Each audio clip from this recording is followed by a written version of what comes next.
In order to thrive in your relationship with money, as with all relationships, you must be involved and actively nurturing it.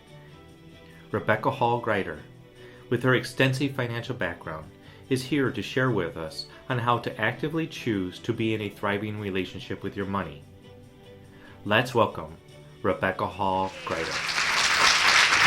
Financial advisor for worldwide consulting firms. I worked with companies, startups, all the way to Fortune 500 companies that were around the world, and I worked with their leadership teams, empowering them to navigate through financial decisions, and I was really good at it. And then I became the spokesperson. I'd fly across the country speaking and empowering people around finances.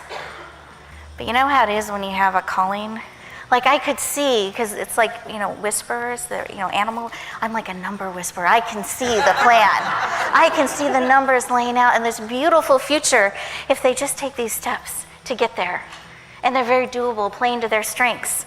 And I would present it before them, and they wouldn't do it.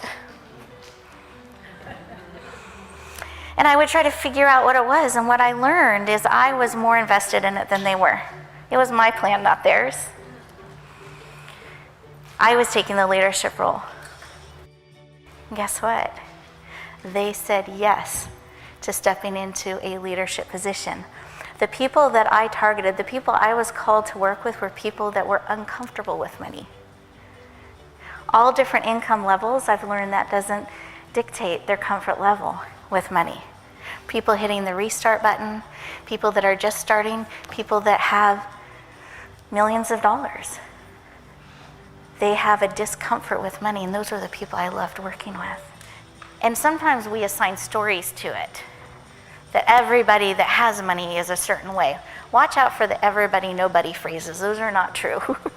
And it's a way to hide if you find you have that in your conversations with money. And the reason I start with you and your relationship, or maybe there isn't one, is because if we start bringing other people into that picture in numbers too, it gets messy really, really fast.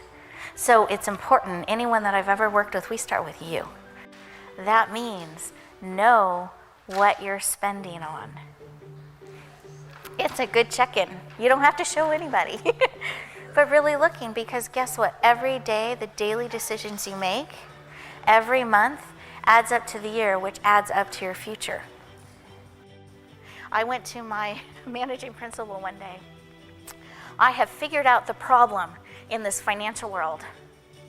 We are using language people can't understand, intimidating them, wearing suits, and keeping them separated from us, the people who need us most. And how are we ever going to change society and how they're dealing with money and empower them as long as we keep doing that? I said, and I have the solution. And I came and I drew this beautiful chart. And every petal represented a different thing. And I remember my managing principal, Carl, stood up, and he's a big football player kind of guy, deep voice.